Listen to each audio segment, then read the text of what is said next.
Olá, estamos de volta, como prometido, para falar de novo, não é mesmo, Carol?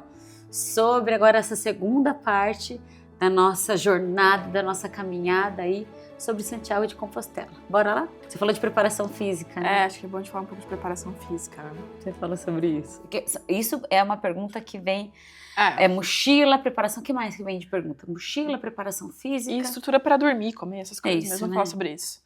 Vamos só voltar para 2024, né? Acho que 2024 é a nossa melhor referência de preparação. Sim. 22 e 24, porque 24 a gente fez ele completo. Completo dentro de uma rota que a gente escolheu. Então vamos voltar para a rota. Qual foi a rota que a gente escolheu? A gente botou pela mesma rota nos 3 anos. É a rota que se chama Caminho Francês.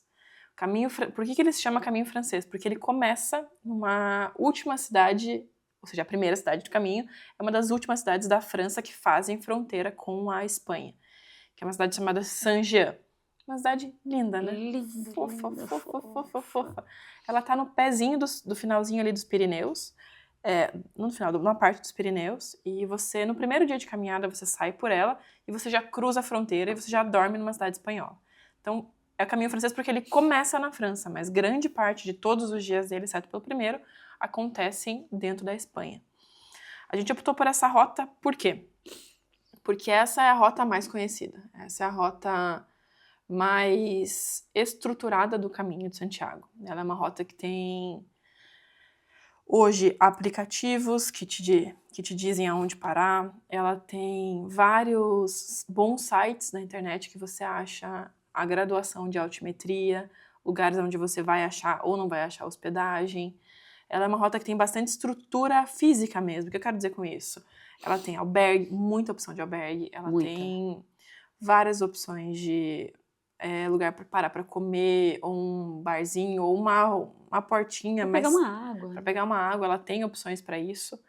Ela é uma rota que, de alguma forma, você consegue chegar lá e pagar com dinheiro, com cartão, com qualquer coisa. Ela está modernizada nesse aspecto. Tá. E como ela é uma das rotas oficiais, não é a única, mas ela é uma das oficiais, tem uma preocupação do governo espanhol em dar manutenção para isso, né? Tanto em questão de segurança... tem uma parte que é um ecoturismo mesmo. Não deixa ali, de ser, se for né?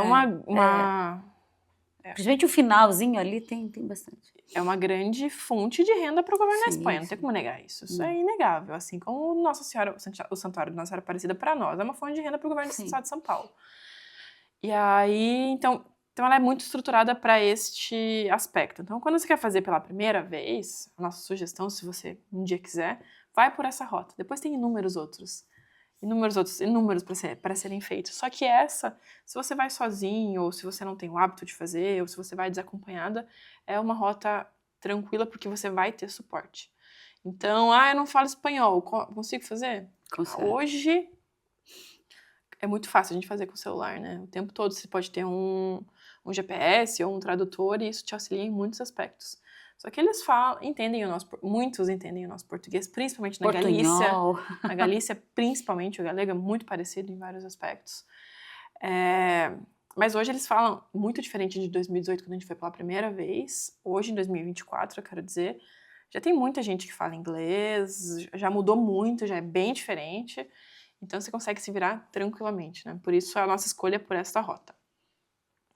E aí, tendo com base que a gente escolheria essa rota, tendo com base que a gente faria os 790 quilômetros, a gente precisou, e o aprendizado tanto de 2018 quanto de 2022, a gente mudou algumas coisas sobre o nosso preparo físico. O que foi basicamente nosso preparo? Eu acho que desde antes de 2022 ele continua muito semelhante, que é primeiro musculação, né? Isso foi assim que me ensinou, porque musculação não era uma coisa que eu fazia com tanta cadência ou com tanta constância, mas é a musculação que vai te dar estrutura física para abdômen, para você segurar em descida, em subida, para você aguentar peso de mochila. Costas, então a gente falava muito pro nosso personal, né? Gil, por favor, tá na hora de... Vamos começar a preparar costas para mochila. A mochila pesa tanto. Então era muito exercício de costas, bastante exercício de perna, joelho, fortalecimento da musculatura ali na região do joelho, né? Porque muita gente ferra joelho, pé, N coisas. Então, musculação é um deles. Então, segura aí. Obrigada, Gil. Obrigada agora por você ter nos ajudado, inclusive lá, porque a gente entrou em contato com você lá, nos perrengues que a gente estava passando, e lá foi você também trazer para nós alongamentos e tal, para que a gente conseguisse e pudesse continuar. Então, obrigada, Gil. Eu acho que então, musculação é um deles. O outro certeza. deles foi que a gente caminhava bastante, né? Então, quando a gente tinha períodos, mesmo que a gente não tivesse, durante muito tempo a gente saía do trabalho e ia caminhar à noite no parque. E, gente, Parque Barigui, para nós, a volta pequena tem 3 quilômetros, né? A grande é 5 ou é 6? 5. Então, a completa fica 5. Então, imagine que nos nossos dias mais curtos a gente fazia 20 quilômetros. A gente tinha que replicar isso dentro do parque. Sim, a gente não aguentava mais ver a mesma coisa, porque a gente rodava naquele parque 10 vezes para dar o quê? Alguma coisa perto de 28, 30 quilômetros muitas vezes. Então é muito desafiador, porque se você olhar, te dá um certo tédio às vezes, né? Só que era o que a gente tinha, e durante muito tempo a gente foi treinar à noite no Parque Barigui, para 2022. E aí depois a gente aprendeu que dava pra gente fazer outras coisas, né? Então a gente começou a cruzar a cidade. A gente fez uma vez um treino de mochila em Morretes, a gente desceu para Morretes, para fazer treino com mochila carregada.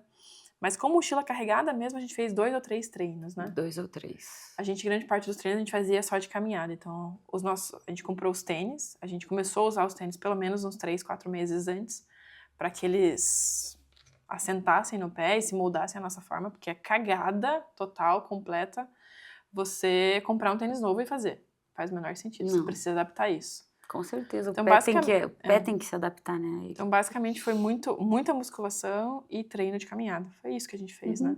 Não teve nada... Pra preparação física foi nada de grande diferença disso. E claro, né? A gente não é sedentária, a gente já vem de fazer esportes. Só que se você for sedentária e optar por fazer isso daí, você consegue fazer tranquilamente. Eu acredito que uns 3 meses, 4 meses bem feito, musculação com caminhada consegue. A gente tá falando pelo que a gente acredita que é uma forma mais saudável de fazer. Se você é sedentário e quiser ir, pode ir. Aí é o ônus e bônus, né? Mas para ser menos sofrido, né?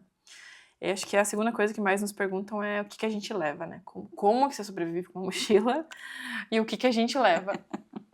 Eu lembro que em 2018 eu fiz com uma mochila boa, tinha uma mochila, mas não era uma mochila preparada para fazer isso. O que eu quero dizer com preparo? Eu acho que tem 3 ou 4 coisas numa mochila que são essenciais. Primeiro é o ajuste de altura dela aqui, né? Então a alça, ela precisa ser preparada tanto de reforço anatômico quanto de respiração, porque o tempo todo está suando muito. E o mais importante para mim é ela ter o fecho aqui e aqui. Então ela tem que ter esses fechos para você conseguir equilibrar peso. A minha mochila de 2018 não tinha isso. Isso foi muito sofrido, porque eu não tinha onde jogar o peso da mochila e o tempo todo ela ficou só no meu ombro. Então, foram só 6 dias. Chegou um momento que o meu ombro, porque a minha só era assim, a tua já era boa, né? Eu acho que eu usei a minha nos 3, a tua desde sempre é a mesma. Então, foi extremamente desgastante. Então, meu primeiro aprendizado foi escolher uma boa mochila. Então, que ela tenha as alças e que ela tenha alguma estrutura de respirável nas costas. Eu uso uma Osprey, depois a gente coloca as marcas na descrição, e a Simone usa uma Deuter. A minha norte-americana, a tua é alemã, né? São tecnologias diferentes de respiração, mas a tua ela é mais gordinha, então pode respirar no meio, também. E a minha, ela tem uma estrutura de telinha, de tela, que é descompassada da mochila, que faz com que respire. Isso é fundamental. E tem que ter uma mochila que tenha capa de chuva, porque senão é inviável. É inviável, é impensável. Então, para mim, é o ajuste de corpo, é que ela seja respirável e que ela tenha capa de chuva. Claro que depois a gente vai aprendendo, né? Tem lugares que se ela tem bolsos, ou se ela abre por aqui, ó, fica muito mais fácil. Ó. As nossas não tem. A tua é melhor que a minha nesse aspecto. A minha só que não de bolso, impede de fazer. Não. Então, acho que é a preparação da mochila. A tua tem 28 litros, né? A minha tem 34. Pro que a gente faz é totalmente fundamental. Não precisa de mais do que isso. A gente caminhava... Em 2024, a gente caminhou com ela mais pesada. A minha tinha 9 quilos, a tua tinha 8, né? Tinha 8. Assim, o que eles sugerem, né? A sugestão é que a mochila, o peso dela ideal é 10% do seu peso corporal. Eu peso 50 quilos. Então, Eu não vou falar quanto eu peso. tá, não precisa. Teria que ser uma mochila de 5 quilos. Gente, isso é impossível. Carregar uma mochila de 5 quilos para você ficar... A gente fez em 24 dias. Isso é impossível. Por mais que a gente... Você pode ser a pessoa mais minimalista da vida.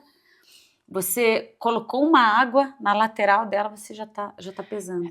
Vamos fazer uma ressalva nesse. É impossível por uma questão. Por duas questões. Fora a água, porque pesa. Pesa. E porque uma coisa que a gente não abriu mão é o que a gente leva dentro do necessaire. Isso é verdade. Então é uma coisa nossa. Então a gente tem protetor, a gente tem coisa para cabelo, a gente tem coisa para boca, a gente tinha spray fungicida para pé, a gente tinha muita coisa. E todos esses eram versões minis, tá? Todos esses mini vidrinhos, eles pesavam. Mas se você tirasse só, porque eu que carreguei tinha 1,5 kg? Ela só tinha 1,5 kg e já minha mochila já tava com 6. Só de roupa. Isso que a gente só foi com tênis. Isso sim. Um tênis e um chinelo, só. Mas então o ideal é que... Eu acredito que o ideal hipotético seria os 10%, só que isso é meio irreal. Assim. Por isso a musculação, para que você aguente. Para que você aguente. Então, o que vai dentro da mochila, né? Se vai...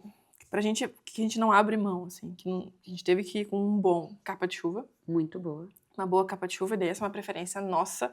A gente não gosta daquelas capas que cobrem a mochila e o corpo, porque daí você perde completamente mobilidade. Então a gente tinha um casaco, que era uma jaqueta, que era impermeável, que era uma capa de chuva. Essa jaqueta cobria só a gente, só o nosso tronco, e não cobria a mochila, porque a nossa mochila tinha sua própria capa de chuva. E é isso. Um bom corta-vento, alguma camada de aquecimento, que a gente usava fleece, mas podia ser alguma coisa de... Você levou a sua de pena, né? A tua de pena, porque a gente passou dias de 4 graus e dia de 34 graus. No mesmo dia. Então, para isso, essas 3 estruturas de casaco, shorts, a gente usou muito shorts, e uma calça. Mas a gente levou 2, mas nem precisou. Em 2022 a gente levou 2, agora em 2024 a gente só levou uma. Eram 2 shorts, uma calça, 4 camisetas, 5 calcinhas. Era o que a gente levou 5 mais. calcinhas. A gente levou mais calcinha e meia, porque era a nossa preocupação. Se meia molhasse, tudo. E de roupa, a gente levou luva. E uma goleira, porque a gente passou muito frio em 2022, mas muito, muito frio. A gente quis levar para não precisar comprar. Era de roupa, era isso que tinha na nossa mochila, não tinha grandes coisas além disso. De coisas para pé, né, que foi a nossa preocupação maior. Você comprou um negocinho, né, que era um spray de canela, cravo. A gente usava isso, secava o pé sempre com secador. E passava o spray, deixava ele descansando. A gente nunca tomava banho de manhã, então a gente nunca molhava o pé antes de sair caminhar, a gente sempre tomava banho à noite. Nunca façam isso. Nunca molhava o pé antes de caminhar, porque é isso de experiência nossa nos outros anos, de tomar banho de manhã e não seca o suficiente, mesmo que você passe secador, ele não fica suficientemente seco. Fica úmido. Faz fricção com o tênis e dá bolha. Então, esse ano, pelo tanto que a gente caminhou, a gente teve bem menos bolha, perto do que a gente via as pessoas tendo. E a gente comprou um negócio lá que a gente usava sempre, que é um band-aid específico que eles têm lá, que a marca oficial é a Compede, mas tem outras marcas paralelas, que ele é um band-aid que parece uma borrachinha, né? Parece imitando uma pele mesmo. Como se fosse uma pele humana. Então a gente colava ele na bolha, ele ia aderir na pele, ele não sai, ele só sai quando a bolha estiver começando a ficar seca. Então isso nos ajudou o tempo todo, a gente tinha isso o tempo todo, isso era coisa que a gente não abria mão. Dá pra colocar também aquela foto da gente deitada com as nossas mochilas, nossas coisas? Acho que aquela foto também representa. Era isso, né? Nossa mochila não tinha mais coisa. Não. E aí era passaporte, dinheiro, cartão da Nômade. A gente adora a Nômade, porque ela salvou a gente bastante. Foi tranquilo usar em todos os lugares? Tem lugar que não aceitava, tem lugar que tinha compra mínima de 10 euros. Mas fora isso, todos os lugares, dos mais minúsculos aos maiores, a gente tocou de boa. Ou a gente sacava, sempre tinha onde sacar. A gente optava por lavar roupa e por sacar dinheiro nas cidades maiores. Então, tinha mais opções para fazer isso. Então, foi mais tranquilo. Então, foi isso. Então, isso foi muito bem planejado, né? Não teve muito erro. O que a gente optou por fazer? Isso é uma deliberação minha e da Simone. Não precisa ser feito assim. Nós optamos por deixar as hospedagens reservadas. Então, a gente saiu de Curitiba com todos os nossos dias, sabendo onde a gente ia dormir. A gente tinha hospedagem para todos os dias.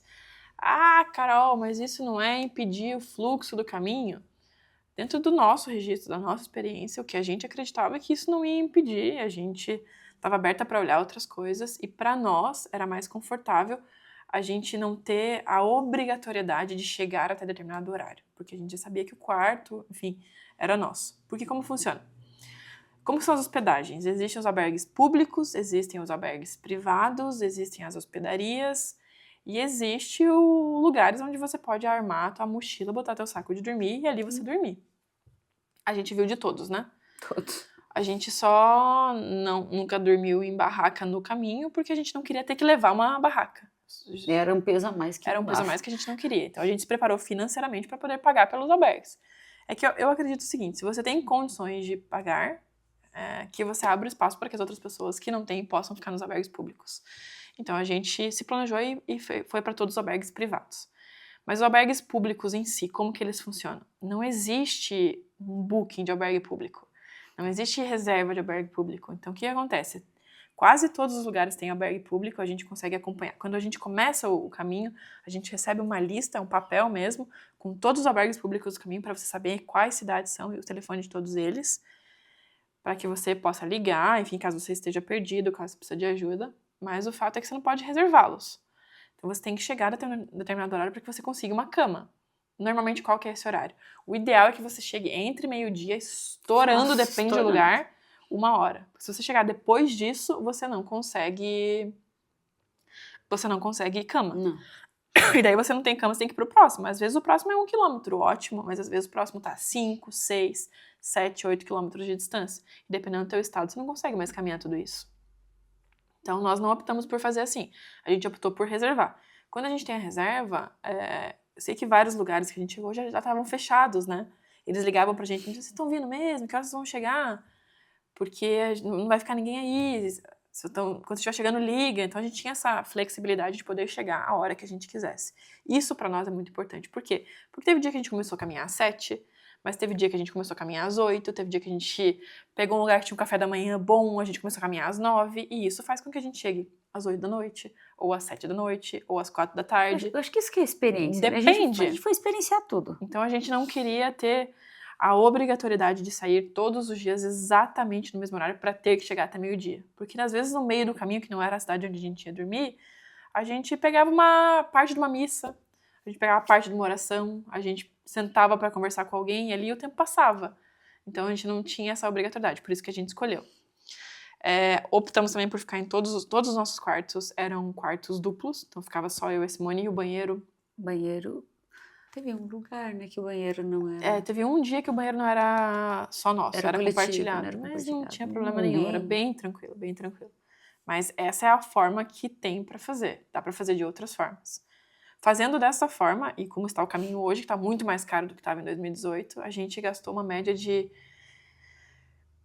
45 a 55 euros por dia por hospedagem por pessoa. Esse foi o nosso maior gasto do caminho. Fora isso, as pessoas perguntaram quanto você leva, né? Como você levar? Sim, sim. A gente fez uma média de 50 euros por dia, né? Sim, foi. Nesses 50 euros era para estar incluso as refeições. Normalmente a gente optou por fazer sempre 2, a gente fazia um café da manhã e almoçar, e era um almoço-janta. Almoço-janta. Mas era muita água durante o caminho, durante o dia, era um snackzinho, uma outra coisa. Ou para entrar num museu, para entrar numa atração. E esse valor deu bem tranquilo, tanto que sempre sobra. Sobrou, né? sobra. Sobra, daí a gente resolve gastar em Madrid, mas sempre sobra. Então, eu acho que para fazer tranquilo, você já tendo pago os hostels, 40 euros dá pra fazer bem tranquilo por dia, assim. Tranquilo que eu digo pra você não precisar pensar em dinheiro pra comer. Não precisa... Agora, assim, eu não tenho esse planejamento financeiro. Dá pra fazer com menos? Dá. Menu peregrino hoje tá 18. De 12 a 18 euros foi o que a gente viu. Menu peregrino te dá uma entrada, um prato principal e uma sobremesa. E um vinho. E às vezes uma garrafa de água, uma garrafa de vinho, grande parte deles. Então, você consegue tranquilamente fazer com os seus 20, 25 euros. Tendo essa condição, sem muita abertura para escolher tantos lugares, mas os lugares que tem menu peregrino você consegue ficar de boa. Tem muito mercado, dá para você fazer muita coisa no mercado, tem muita opção, então também é uma possibilidade. Acho que essas são as perguntas que a gente mais recebia, né? Mochila, comida, onde você dorme. Tipo, eu lembro que alguém perguntou uma vez, tá, mas vocês dormem em cama? Tem cama pra dormir? Veja, sim, tem cama, tem cama. chuveiro, tem cama, tem colchão, tem tudo. Então isso não é um problema, né? Acho que se alguém chegasse hoje pra gente e perguntasse, tá aí, como que eu começo, né? Eu quero fazer. Já entendi o preparo físico, já entendi a mochila, já entendi mais ou menos o que eu preciso de planejamento financeiro. E se eu chego lá, eu preciso reservar antes, tenho que ligar pra alguém, como que funciona? Eu acho que é importante que as pessoas saibam que independente de onde você começa, né? Não necessariamente você precisa começar em Saint-Jean, não necessariamente você precisa ter uma cidade específica para começar. Dentro da rota, você pode pegar um mapa, abrir e escolher uma cidade. Exceto por uma questão que é circunstancial se quiser, e primordial, se você quiser. Se você é alguém que quer fazer e quer chegar em Compostela e retirar sua credencial de peregrino, tem uma regra que você precisa cumprir, que é: se for para você fazer a pé, você precisa pelo menos fazer os últimos 100 quilômetros a pé. Então você vai olhar a cidade, não é exatamente 100 quilômetros, mas é o mais próximo que tem disso. Tem uma cidade que se chama Sarriá, que é normalmente a cidade que grande parte dos peregrinos que só querem fazer os 100 quilômetros para a credencial começam.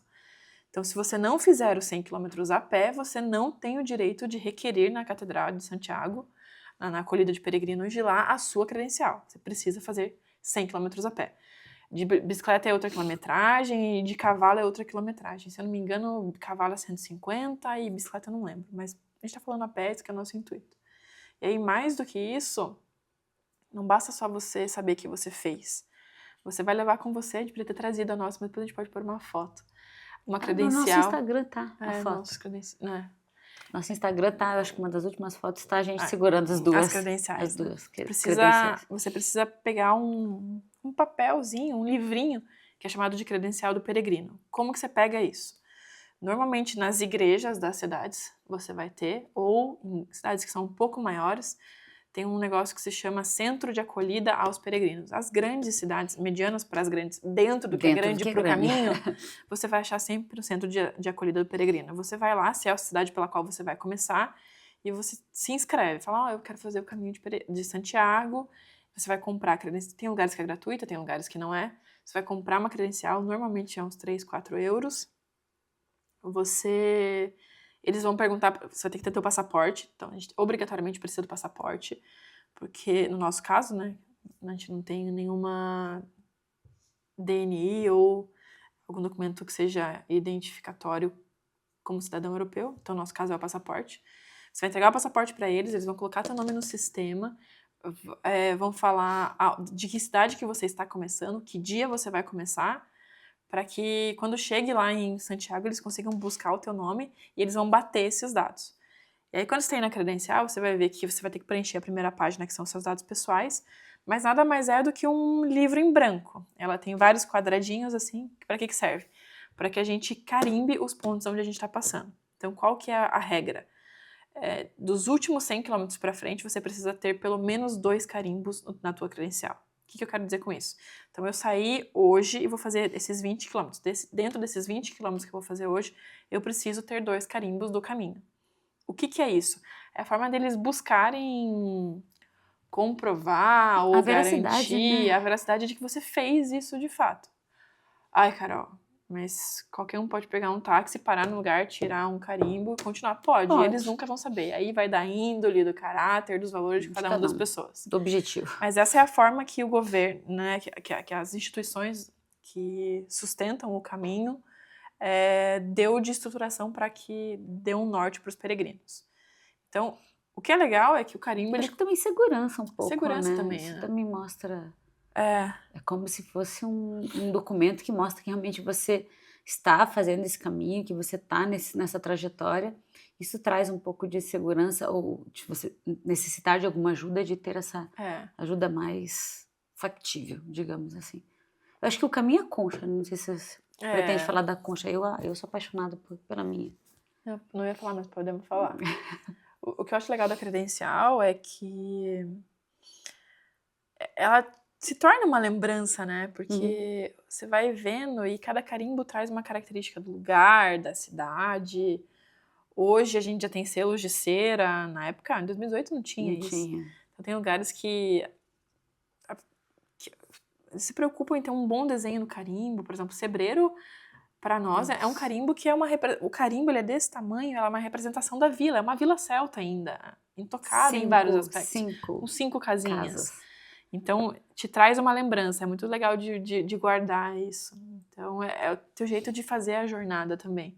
É uma âncora onde você olha aquilo, ele rapidamente vem toda a história que você passou. E eu esqueci de falar uma coisa, para você conseguir sua cama num albergue que seja público do caminho, você precisa ter a tua credencial. Sem credencial, esqueça. Não é negociável, você não consegue. E um outro símbolo, que daí é clássico do caminho, que talvez seja o mais clássico, né? Muito mais do que a credencial, porque a credencial a gente deixa na mochila, você não vê, né? É a concha. Que é uma concha de uma vieira, né? E essa concha tem inúmeras histórias que cercam o porquê que ela usa, existe, o porquê que ela não usa. Ela é uma concha simbolizada com uma cruz no meio, normalmente vermelha. Todas que a gente vê é vermelha. É interessante porque uns falam que, metaforicamente, é uma concha para as pessoas beberem água. Então, pensar que o caminho é bem antigo e que... Ou até comerem também, né? Não tinha. Hoje a gente tem copinho portátil... Colher, garfo, enfim. Mas naquela época assim não tinha.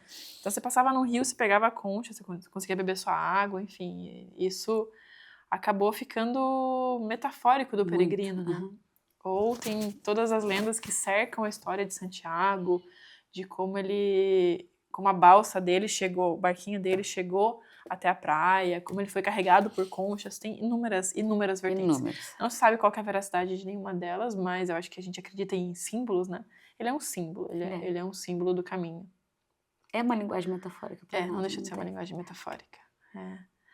Então, credencial, concha, e uma coisa que a gente usou e eu achava que era frescura, mas não é, porque é muito fundamental, que são os bastões. É verdade. Não podemos esquecer dos nossos amigos. São os bastões que te auxiliam a caminhar. Muito importante, principalmente em subidas e descidas. Na reta a gente pode colocar ele na mochila e deixar, mas em subida e descida ele te dá muita estabilidade. Porque tem muitos lugares que é só pedra. Só pedra. Eu usei direto. Você usou direto, né? Eu usei... Direto. Na reta eu usei menos. Eu usei direto para poupar mesmo e eu tenho muita força no braço, então isso me ajudava a descansar as pernas. Porque conforme você vai andando, e é um processo de aprendizagem mesmo, né, o caminho, você tem que regular, como a Carol já falou, mochila, peso de mochila. Se a descida é de uma forma, você tem que jogar o peso em algum lugar. Se a subida, você tem que mudar, vai para as costas, descida vai para o teu quadril, e os bastões são peças fundamentais. E aí, bastão... Para o processo, claro, de tanta quilometragem que a gente fez. Né? Acho que até para menos seria importante. Acho que dentro disso também, qual que é o tempo ideal para você fazer a rota, né? Se você optar por fazer a rota do caminho francês, que são 790 quilômetros, se você quiser fazê-la completa, o que a gente indica, e aí juntando uma experiência de esforço físico equilibrado versus aproveitar algumas cidades que são muito legais para ficar talvez um dia a mais. Eu acredito que hoje a gente entende que o ideal são 34 dias. Com certeza. Dentro de uma experiência de aproveitar, por exemplo, ficar um dia mais em Logronho, ficar um dia a mais talvez em Burgos, ficar um dia a mais em León, ficar um dia a mais em Pamplona. Essas 4 grandes cidades. Se não, 30 dias dá para fazer. 30 dias você consegue fazer dentro de uma quilometragem que seja ok. Que é ok. Não vai cansar? Óbvio que vai cansar. São 30 dias caminhando ininterruptamente. Vai cansar. É cansativo, é desgastante. Parece que o tênis tem uma hora que ele não recupera igual, né? Mas o que a gente fez? E é uma coisa que a gente verdadeiramente hoje não recomenda. Desaconselha veementemente.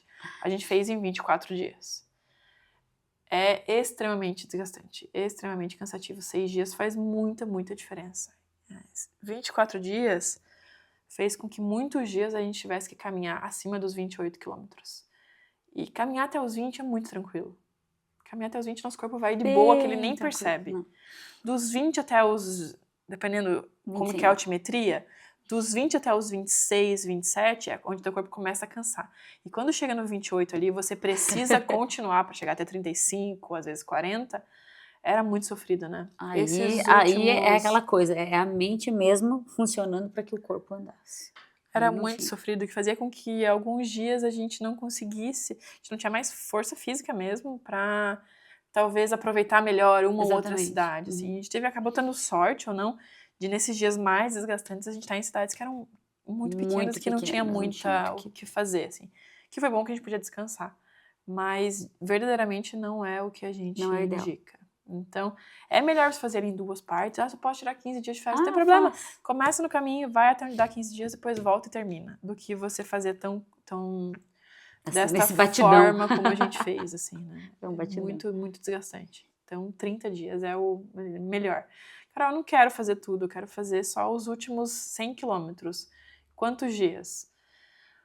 Olha, os últimos 100 quilômetros, se fizer com calma, paciência, dá pra fazer em muito menos, tá? Mas uns 6 dias, 7 dias eu acho ideal, assim. 6, 7 dias. Nossa, pra ver que todos a gente foi bem louca, né? A gente foi muito louca. Faz o menor sentido. Eu particularmente não indico os últimos 100, porque eu acho que tem coisas muito legais que dá pra fazer. Nossa, lindíssimas. Muito legais. Nossa, não tem nem... Tá, pra gente se caminhar pro final, vai lá. Eu quero saber, vou te perguntar uma coisa. Vai. Assim. Teu momento preferido do caminho? E aí você vai ter que olhar pra todos os 3 anos. Nossa! Tá, se eu olhar para os 3 anos, não vou saber a cidade, mas vai ser quando a gente foi fazer... Como era o nome dele? Você vai saber quem é. Eu não lembro o nome dele, mas a cidade é quando a gente saiu de Triacastela e foi para Sanchil. Exatamente essa, porque tem aquela bifurcação e nós dois escolhemos ir por Sanchil. Então nós chegamos caminhando assim, tinha um lugar onde... Tomás. Era Tomás? Eu acho que era Tomás. Não lembro.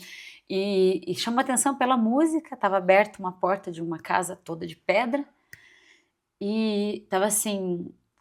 Peregrino, você é bem-vindo, fique à vontade, onde tinha café, onde tinha bolo, tinha fruta, tinha aula de meditação, yoga, tudo junto. E você, se quisesse contribuir financeiramente, ok, senão o seu ser era bem-vindo naquele lugar. E a gente foi convidado por ele a atravessar uma porta e fazer um caminho. Sem a mochila, a gente deixou as mochilas. O interessante é isso, que você larga suas mochilas e ninguém mexe em nada que é seu. E a gente foi fazer uma... Como é o nome daquilo? Pra mim aquilo é um labirinto. É um labirinto. Parece um labirinto. Eu vou colocar foto aqui também desse lugar. Tem foto desse lugar? Eu tenho foto no meu celular do labirinto. É fazer esse labirinto. E aí nós olhamos, eu e a Carol, e fomos fazer esse labirinto em silêncio. Vieram um outro casal de australiano atrás de nós, curioso, eles eram mais curiosos até do que realmente fazer esse trajeto. E eu sentia, gente, entenda, metafórico, tá? Eu sentia como se o mato fosse muito alto e como se ele estivesse queimando as minhas pernas quando eu estava caminhando. E eu fui pensando sobre isso, sobre esse queimar, sobre essa ardência que estava no meu corpo. E quando você termina todo esse labirinto, você termina no meio de uma pedra gigante, onde eu sentei com a Carol, e lá você fica num silêncio e numa conexão com a natureza que para mim é absurdo. Foi ali que eu falo para você que é um contato espiritual, onde você consegue, é como se você se preenchesse ao mesmo tempo você fizesse parte do todo ali. Então ali para mim é muito marcante, é icônico para mim no caminho. É lá? Esse lugar. Nossa, você vai querer saber a minha? É claro! Eu nem sei qual que é a minha. Me vieram, quando você falava, óbvio, eu sabia que essa ia ser, pra mim não tinha a menor dúvida que não seria essa. Ela foi marcante pra mim também, e junto com ela me vieram outras flashes de momentos de lembrança, assim. E eu não consegui escolher uma. Ai. Mas eu vou escolher 3. Vou escolher 3. que são bem diferentes, assim. Uma pra mim foi Fonsebadon. E é interessante porque pra mim Fonsebadon não foi só aquela noite, tá? Ele começou naquela tarde, que a gente teve aquele desafio com aquela figura que apareceu. Mas aquela noite pra mim foi muito importante, assim. Pra mim aquilo ali foi cura, aquilo ali foi transparência. Eu não sei se você lembra a sensação, eu lembro até hoje a sensação de acordar no dia seguinte e colocar a mochila. Acho que foi a primeira vez que eu entendi. A gente falou, inclusive, sobre isso. Foi a primeira vez que eu consegui entender, porque eu experienciei isso. A sensação de eu ter posto a mochila naquele dia seguinte, e era o dia que a gente se encaminhava pra Cruz de Ferro. Bem metafórico, inclusive. Parece que a minha mochila ela tava completamente sem peso. Leve. Era um negócio muito uma louco. Leveza. E aí, pra quem me conhece, vai entender o quanto peso é uma coisa que é quase parte do que eu reconheço. E quando eu senti que não tinha peso, pra mim essa pra mim vai ser sempre a número 1. Acho que ela é a número 1. Se ela veio primeiro, ela veio como número 1. Eu nem preciso falar das outras, mas essa é a minha número 1, assim. Porque pra mim não é lógico.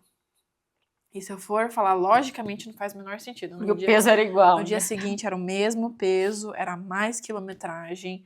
A gente veio de um dia muito puxado no dia anterior. A subida de Fonsebadon não é uma subida fácil. A gente não dormiu bem, a gente não comeu bem nessa noite. Lembra?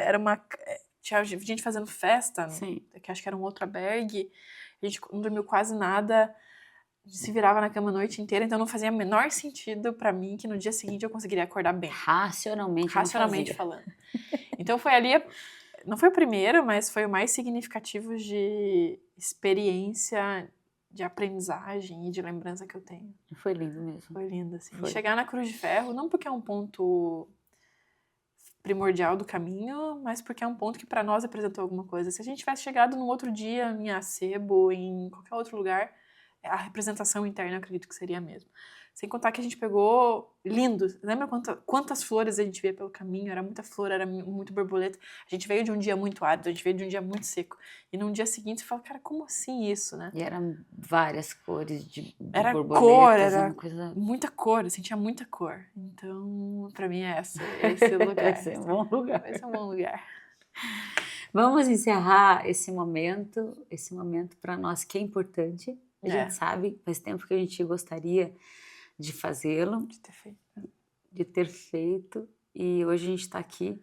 E é um pedacinho, gente, porque tem várias perguntas ali que a Carol deixou para fazer. Tinha um quiz que a gente pode fazer no próximo. Se vocês quiserem, deixem no comentário que vocês querem saber mais sobre o caminho, querem saber de perguntas, qual foi a melhor hospedaria, qual foi a melhor alimentação, enfim, tem várias coisas. O que foi pior também, O que é pior também, acho que também é válido. Então, assim, para a gente encerrar aqui, nós queremos compartilhar com vocês que nós estamos findando aí a nossa escrita do livro, que é algo muito importante para nós. Ele veio ser desenvolvido em 2022, a gente quer concluí-lo neste ano de 2025. 25. Você está lá no caminho. Vídeos também nesse canal, nós queremos colocar vídeos porque em 2024 nós fizemos quase todo ele com vídeo, ele foi gravado, então a gente está na parte de edição, então isso vai enriquecer também o nosso universo reduzido, que esse é um objetivo. E por último, e não menos importante, muito importante, a Carol está aqui, vamos falar sobre isso. É algo que vem amadurecendo dentro de nós, que é... As pessoas perguntam muito sobre como que faz, se a gente levaria pessoas, se a gente iria de mochila com outras pessoas fazer o caminho. Então, nós sim vamos abrir uma expedição para que a gente faça um caminho com outras pessoas juntas, que façam esse caminhar com a gente, não só desde a preparação da mochila, óbvio, desde a preparação física, mas o caminho em si, a trajetória, fazendo experiências que nós já gostamos, que é muito de mindfulness, trabalhar lá nossas percepções de mundo, o que a gente viu, a trajetória em si. E para onde a gente vai começar, Carol? A gente vai começar com Um destino que a gente ainda não conhece, na verdade. A gente vai começar com Machu Picchu. Então, nosso plano é lançar essa expedição ainda para esse ano, mas para acontecer em 2026, que vai ser uma trilha de 78 quilômetros, que é uma trilha que te leva até Machu Picchu. Então, a gente quer chegar até Machu Picchu, a gente não conhece, mas a gente quer chegar até Machu Picchu a pé. Então, claro que a gente tem todo um suporte especializado de guia, de técnico, de agência de viagem, que vai nos dar estrutura para que a gente faça isso da melhor forma. E que faça do nosso jeitinho também, né? Por isso vai ter uma tocada que é nossa, que é do nosso jeito. Então, se você tem interesse também, coloca aqui na descrição, fala eu tenho interesse, para que a gente entre em contato com você. Se você quer levar um amigo para essa expedição, ou você achou esse vídeo legal, o conteúdo para você foi agradável, você envia esse conteúdo para as outras pessoas. Eu acredito que quanto mais pessoas chegarem, muitas mulheres também que nos perguntam, envie para as mulheres aí que você conhece, para que a gente,